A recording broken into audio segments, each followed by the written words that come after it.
All right, everybody, welcome back to the channel, and today it is the third episode of creating a Cartoon Network Super Smash Bros. Roster, and for this one, we're gonna get the heavy hitters out of the way.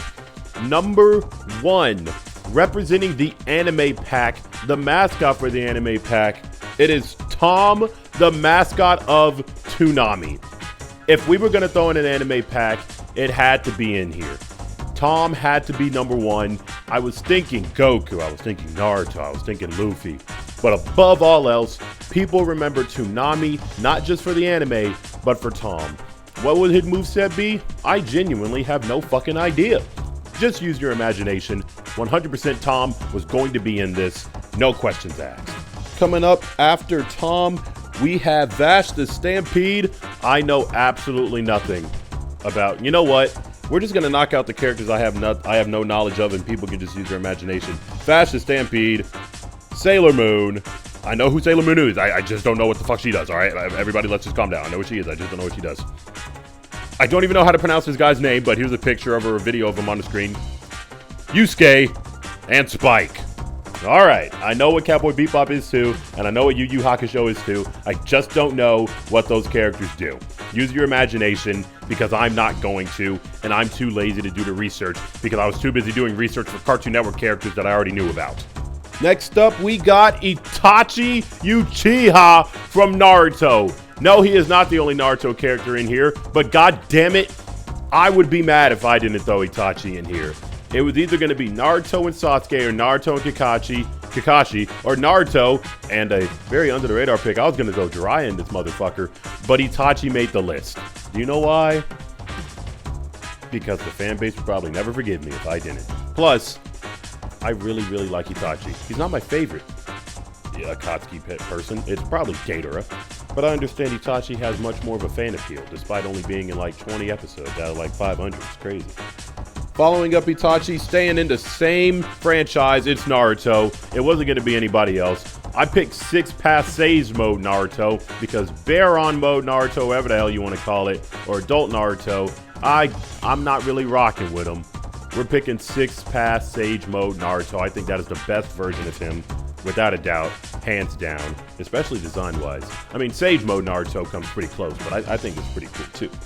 Coming up after Naruto, we got Luffy. That is right, we got just regular old Luffy, and its ultimate would be him turning Gear 5. That would be his ultimate. That's just not standard. You can't just walk around in Gear 5. Don't ask me why Naruto can just walk around in 6 past Sage mode. I don't care. I don't care. Luffy can still be a super diverse and still you know what? I'm not answering that. But it's just going to be regular Luffy. Gear 5 will be his ultimate. He is definitely going to be a long-range fighter. Why would he not be a long-range fighter? Look at what the hell he does. Gum pistol. Boom, easy. Last but not least, we have the man himself. We have Goku. Arguably the most popular anime character of all time. Arguably in the most popular anime of all time, and arguably the most strongest anime character of all time. Say what you want about Saitama, say what you want about your other under-the-radar anime characters, because I don't watch 10,000 anime a year.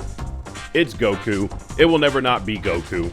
You can't have an anime pack, DLC anything, without Goku. And you know what? If Nintendo wasn't going to throw Goku in their fighting game, I'm going to throw Goku in my fighting game. Guest characters galore, anime pack galore. We love it for real. We love Goku. We already know what his moveset would be. He's super fast, he's super strong, he can turn Super Saiyan 1, 2, 3, 4. Yes, I included 4 because I don't care. It's a possibility because it's one of the most badass designs ever. I do not care. He can go Super Saiyan God, he can go Super Saiyan God, Super Saiyan, he can go Ultra Instinct. I don't care. He can do what the fuck he wants. He's fucking Goku. Just use your imagination for his moves. Look at him.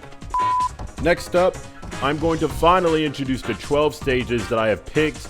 This clearly isn't going to be all of them. I just want to save the other 12 for the next half of the video, so basically the next episode.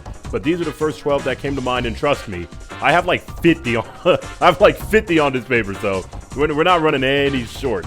We're not running any short of stages. But we're just going to speed run through these stages.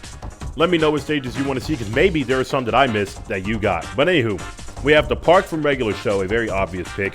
We have the K&D Treehouse. I can see this as sort of a changing stage. You know how Smash Bros. Changes? Like the Pokemon Stadium changes.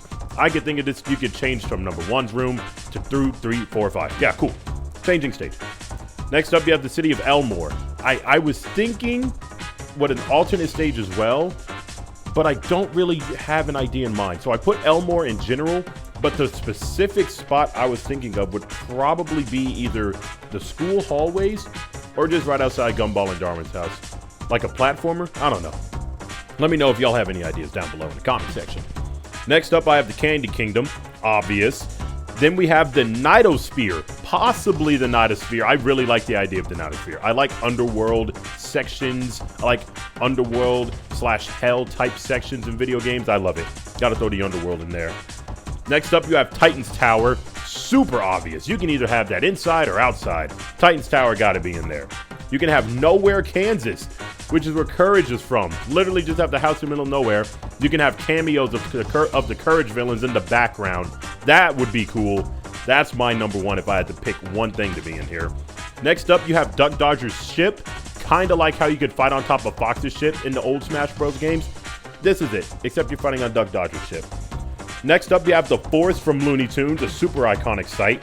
Then you have Aku's kind of demon hell world, all right? Like I said, I like the underworld. I like hell.